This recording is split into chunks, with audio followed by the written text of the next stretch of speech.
Hi everyone, this is Professor Q.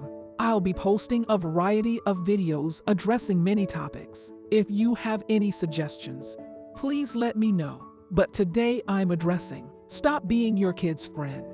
Be their parent. The roles between parent and child can be very rewarding but often stressful and difficult. These differences often become more rewarding and trying as the child matures at various ages, such as teenagers. We all know this is when you want to pull your hair out and scream at your kid. But no matter what, the parent must maintain their role of being the caregiver, protector, guide, and so much more. They have to be the teacher and role model, the first to encourage and show approval by saying good or yes with smiles and hugs. But also, when you must discourage bad or unacceptable behavior. Parents rush to their child if they hear that screaming cry when something is wrong. That's part of a parent's role. It's vital to understand that there can be a balance in being a friend within reason. However, it's not the most important when raising a healthy and stable child. Parents must be involved and consistent. Those two components, involved and consistent, must go hand in hand. You cannot be there one moment, then disappear the next. Whatever rules and consequences are set must be followed and consistent unless there's a need to make changes. There has to be both good and negative consequences. Yes, there can be consequences for breaking rules, but also rewards for completing what's expected.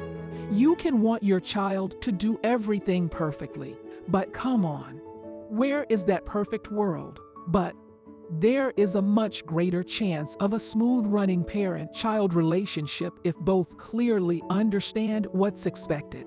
Your child may not like the expectations, but the point is for both sides to know them.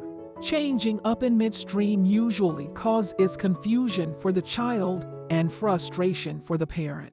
The child is stuck at, why are you making these changes? It wasn't like this before. The parent may be stuck at, it's what I think is best, or because I said so. Neither is probably hearing the other. Another common tactic kids use that's extremely damaging is working parents against each other. Conflict between a parent and child can easily turn into parents turning on one another and focus on the child gets lost. Don't fall into that trap. Any disagreements must be discussed away from the child. That keeps the power between the adults and they're seen as a unit. Not only that, but you are more empowered sharing the responsibility. There is a better likelihood that this confrontation might be reduced if 3 steps are already in place and practiced. 1. Child staying in the place of a child with respect toward the parent. 2. Parent staying in the place as head of the household, not a friend, while really listening to the child. 3. But the most often missed is the 3rd step, establishing open but respectful communication from a very early age between parent and child. Over the years I have worked, trained, lectured, written, and taught others about the problems which challenge families. One of the serious issues I have noticed is parents trying to be a friend to their kids. Yes, it is one component of a healthy relationship, but there are always limits and boundaries that shouldn't be crossed. Not all clothes or makeup made for mom should be worn by a young daughter. A father may lose credibility if he dresses and acts like his teenage son. It also sets your child up to be teased, bullied, or laughed at by other kids. Also, parents may not want that adult hanging around young children. After all, what could they have in common that would be appropriate? Parents, especially new or first-time parents, can be overwhelmed. Parenting is a stressful and demanding job which has never been respected for the dedication and hard work it demands. Kids' needs and wants constantly change as they grow. They're influenced by others or their interests simply change. We must remember child problems are real to kids, and it pays off when parents listen because they feel you care. If you don't listen, someone in the streets will, and probably give bad advice.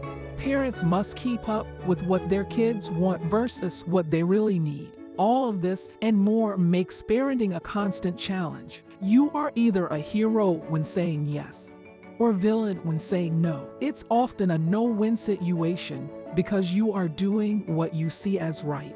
Those are some of the most difficult times because your child may not understand that you're acting in their best interest and that of the family.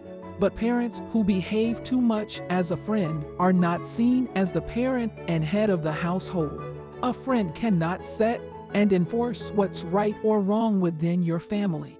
After all, if a parent is seen as just a friend, why would a child actually listen and obey?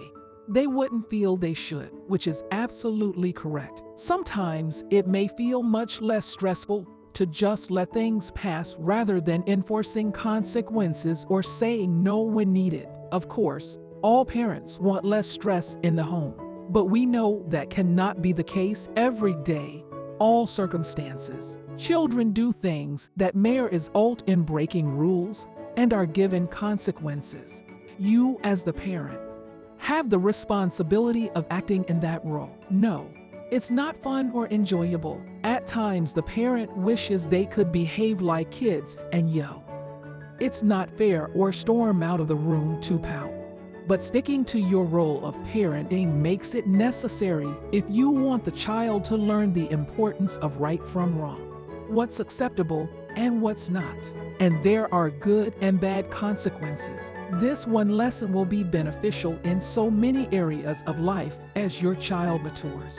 And another benefit is that child will come to understand and appreciate your efforts as they mature, especially when they become parents themselves. Finally, although this video focused on staying in your lanes as parent and child, I am not saying no friendship should be created between the two. Quite the contrary, friendship is a vital part of the relationship. It's just not the most important part. This is Professor Q.